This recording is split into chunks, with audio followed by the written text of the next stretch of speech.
Good morning and thank you very much for joining us. I am Yori Folari. Today, let's cross over to Kogi State, as it were.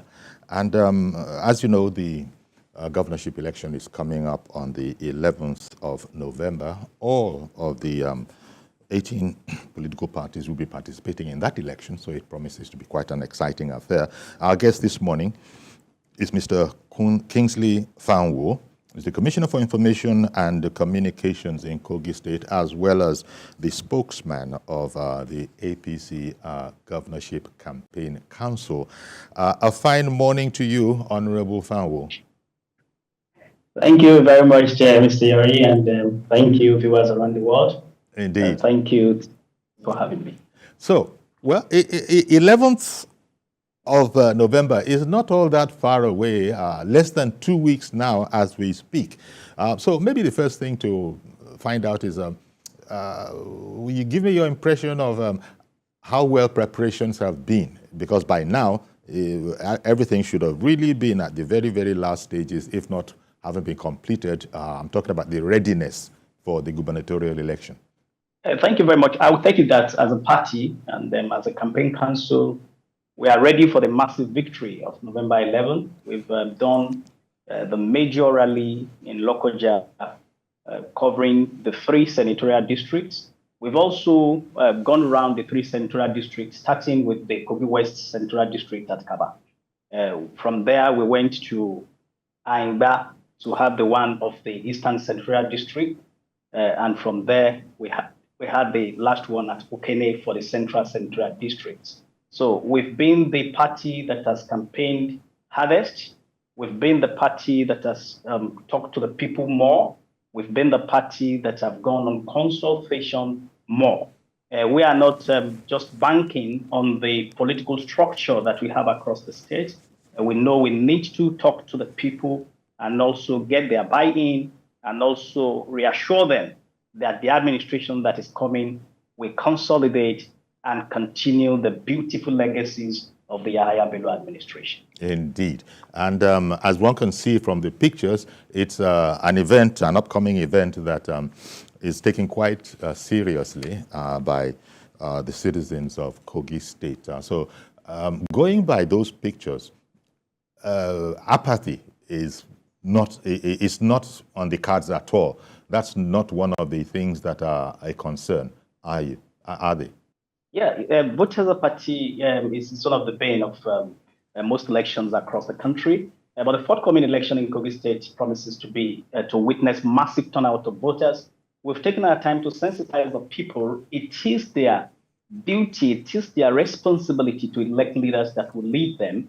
And when they sit at home, then people could take wrong decisions on their behalf at the polling unit. So I think they are buying into the sensitization and orientation of the campaign council, which is being led by the pragmatic Minister of Steel Development, Prince Shaibu Abubakar Audu. So we are going from house to house, from village to village, from community to community to woo people to come out and vote and let their votes count. And that is a pain of very seriously. So we expect massive turnout of voters. You could see if people could stay in the sun for over 6 hours at Okene, at Aingba, at Kaba, at Ida, at Chadam, then you know that they are prepared for November 11. And they will come out massively to make sure that they consolidate what this administration has done in the last 7.5 years.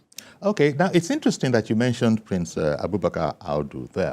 At the time, I believe he contested on the platform of ANPP, and he's an Igala man. Now, I bring that up simply because it leads into my next question of the factors that are likely to, really shape events, on the day. In Kogi State, there's always been the situation of the ethnic nationalities involved there. People tend to look at it along the lines of, well, 3 major ethnic nationalities, if that is right or wrong. Talking about the Okun, the Igala, and then I think maybe Ebira land and other people will be considered what is referred to politically as the beautiful bride.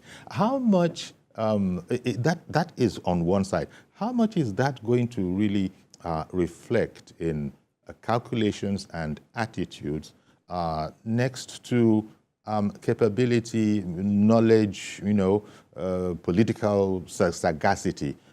As an insider, give me your impression of that particular aspect, or indeed whether it is even a factor, this whole business of ethnic nationalities and beautiful brides. Thank you very much. Before the advent of the present administration in the States, it used to be the issue of ethnic cards when it comes to political decisions, political determinism, and all that.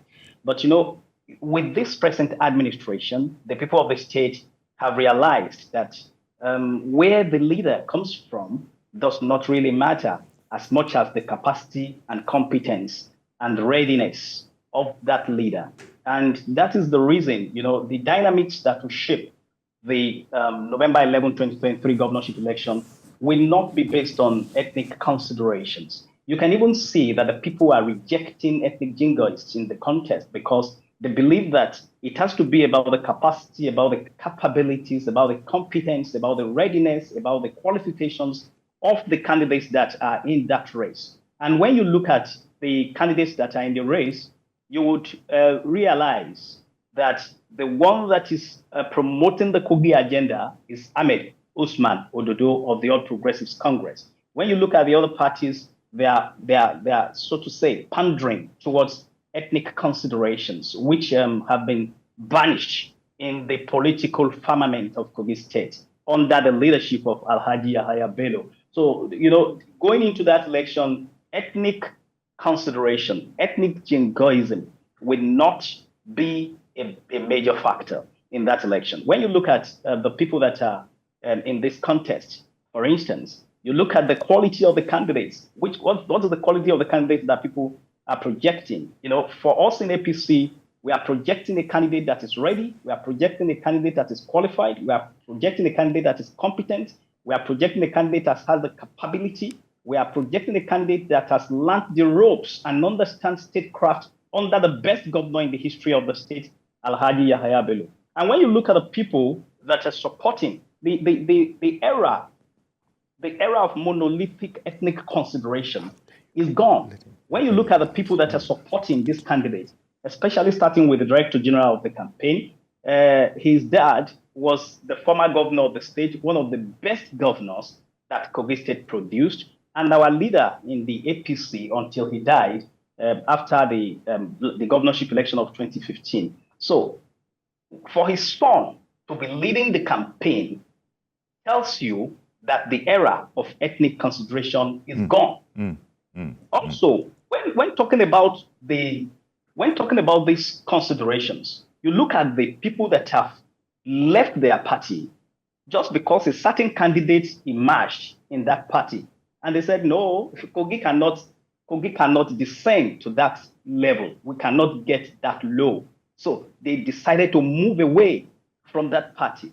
The immediate, the immediate past deputy governor of the state under Alhaji Idris Wada, architect Yomi Awuni, one of the finest politicians the state had ever produced, had left the PDP to join the APC. He's not saying that there are some Okun people in the contest, let me go and pitch tent with them. No, he's looking at the Kogi agenda. He's looking at what can unite the state and what can take the development we are witnessing presently forward.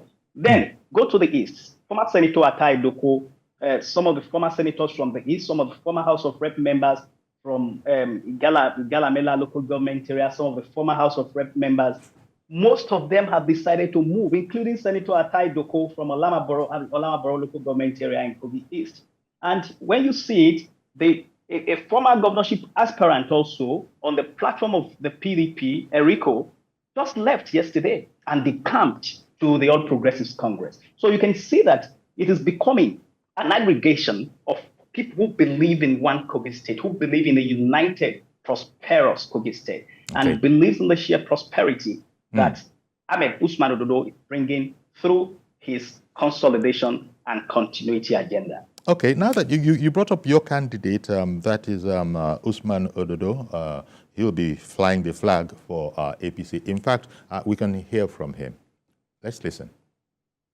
We have come to thank you for all the support you have given us in the past 7 years. We have come to thank you for appreciating the work His Excellency, our leader, Alhaji Bello, have done to the good people of Kogi State, ranging from security, education, healthcare, infrastructure, human capital development, and above all, the elimination of violence, crimes, and communal crises. Distinguished ladies and gentlemen, as I have said and I will continue to tell you, this mandate is the mandate for the people. This mandate is a mandate for Kogi United. It's a mandate for the development of our dear state. And as such, we are coming to build on the legacies of His Excellency Alhaji Bello under the Renew Hope agenda of Mr. President. I want to assure you that we will continue to run a peaceful campaign. I am a qualified chartered accountant. I believe in the transformative power of knowledge as been taught by my leader, and as such, please, Kogi State is APC. APC is Kogi State. Nobody should scare you. Come out November 11 to cast your vote 100% for APC, and make sure you protect your vote. Make sure your vote counts. Don't be scared. Nobody should intimidate you. We will continue to preach peace, because we will build, we don't destroy. We benefit when there is peace. We don't excel while there is crisis. Crisis is not our portion.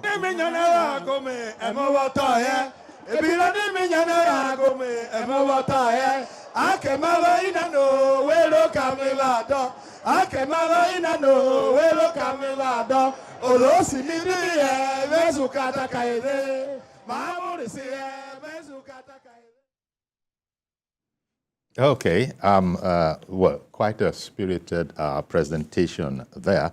We still have Honorable Kingsley Fanwo with us, and so that's the candidate of APC that we heard from there. This was at the mega rally that you referred to earlier, right? Recently. Thank you very much. You could listen to him, his clear thoughts, clear presentations. And that's why when some people come on national television to say he has not come to the television to come and talk, he cannot speak English and all of that, you just laugh. Because in politics, a lot of ludicrous things happen. Somebody whose CUSAT, as low as CUSAT, is being challenged. He's saying that he's challenging the intelligence and the ability to present facts by a chartered accountant, a forensic auditor. You'll now be asking questions that who should be challenging who here? Somebody who went on television and said he presented only his CUSAT, that CUSAT is still in contention till today. And then they asked him, do you have any other qualification? He said, yes. Why didn't you submit it? He said they will go and dig into it. So why are you afraid they will dig into your certificates if they are genuine? So you can see that Ahmed Usman Ododo has presented his thoughts in a very clear term. He's not dramatizing. He's not turning campaign to who can dance disco more. Government House is supposed to be manned by serious-minded people, not people who joke about everything, not people who do not take anything serious, not people who say. And you could see, as he was talking there, you could see his wife beside him. That is, at times in communication, they say when you knock a door and nobody's responding, that door is communicating to you. That is communicating to the Kogi people that he's a responsible man, a responsible husband, a responsible father, a listener, a humble man, a grateful man, and someone who will listen to them.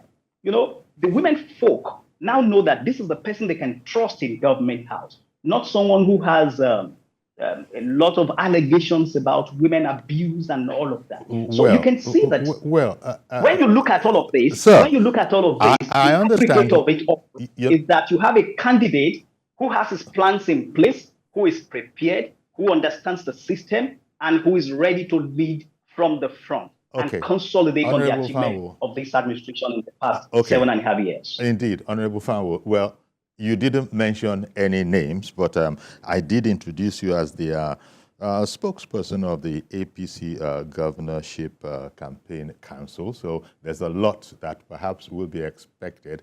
But that is not to deny the fact, I'm sure yourself as an astute politician, to say that there are other formidable names in the race as well.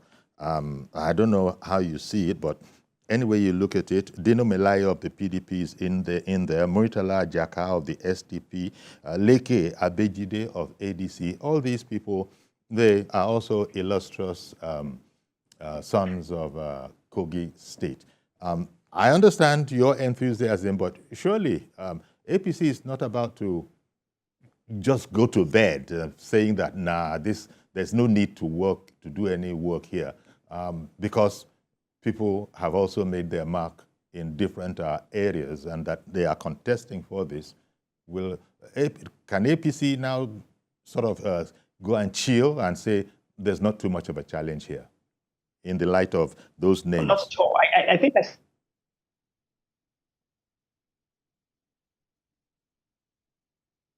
Okay, I think it froze a bit.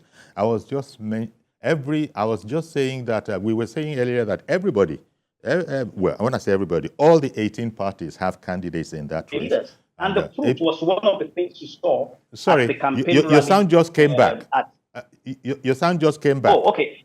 Could you? Okay, I started with that conversation. That we have consulted more than any other party or candidate. We've gone around the state more than any other party or candidate. We are speaking with more people than any other party or candidate. So you're not taking anything for granted?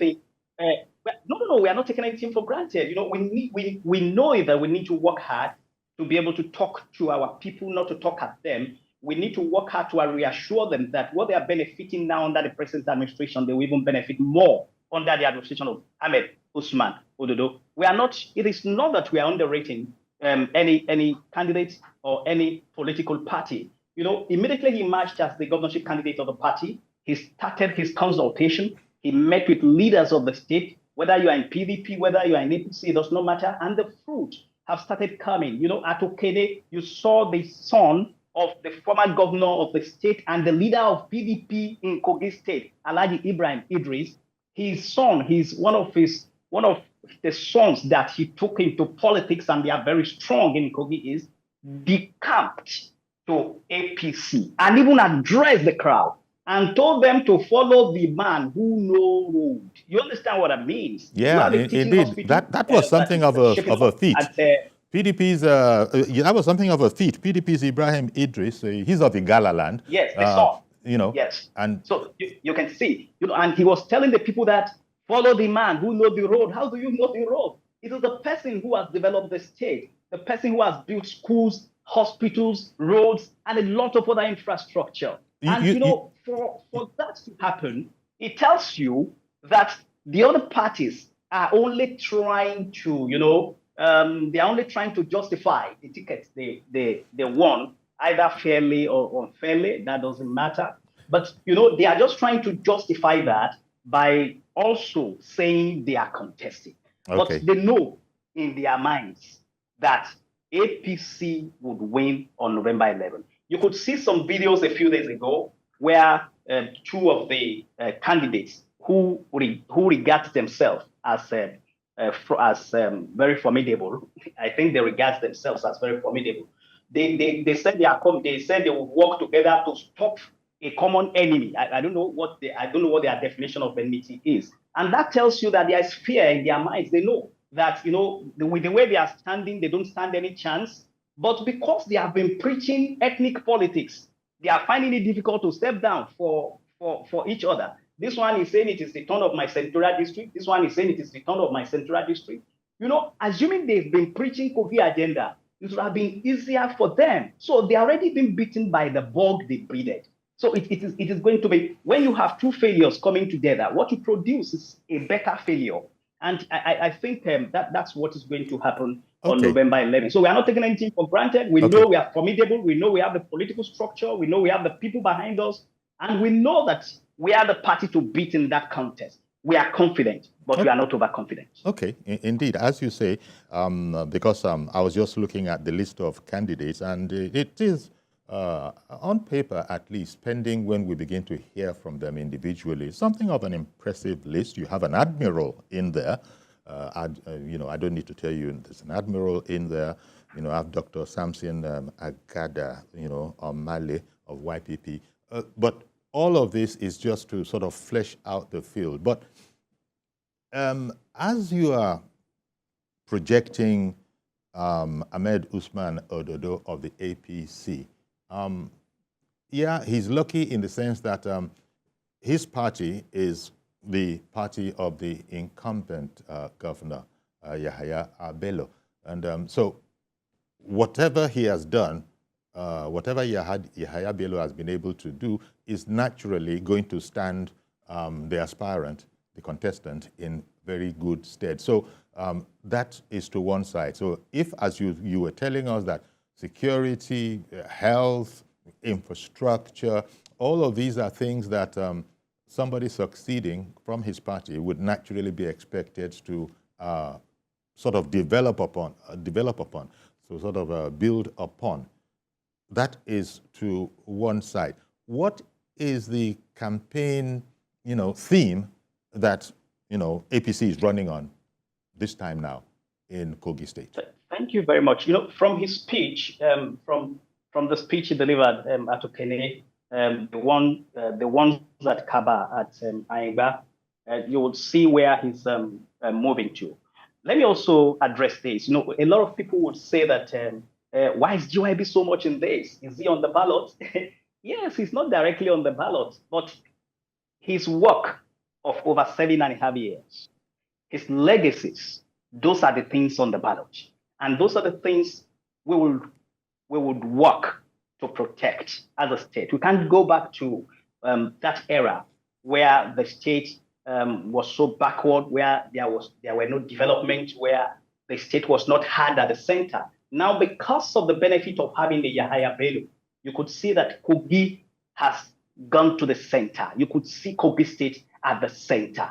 And, a lot of development has taken place. So these are the things on the ballot. And these are the things that will work for Ahmed Usman Ododo, who was also part of a system that produced these strings of successes. So the slogan is consolidation and continuity.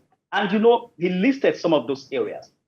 Security. Kogi was a cesspit of insecurity before GYB came on board. But because of his leadership, because of his robust security architecture, Kogi was able to snag out of that. And it's one of the safest states today. Even as politicians are trying to make it unsafe, the security architecture is auto-regulating it to ensure that they are the ones who will find it difficult to perpetrate their criminality here. Our state will remain safe. When you go to education, you see what he has done in education, the Blue Roof Revolution at the primary school, the secondary school model schools that are all over the state, some of which were commissioned by the former president, Muhammadu Buhari, and the tertiary institutions. Go to Kogi State Polytechnic today. Go to the School of Health Technology. Go to the College of Education, Anpa. Go to the Kogi State University, the Prince Abaka Audu University at Aingba, and the new one that we just established at Costec, which is about 3 years old. Another one has been established at Kaba. Massive infrastructure development is going on there as we speak. And the Kaba people, the Oku people, never had such opportunity in the history of the state, not even when we were in Kwara State.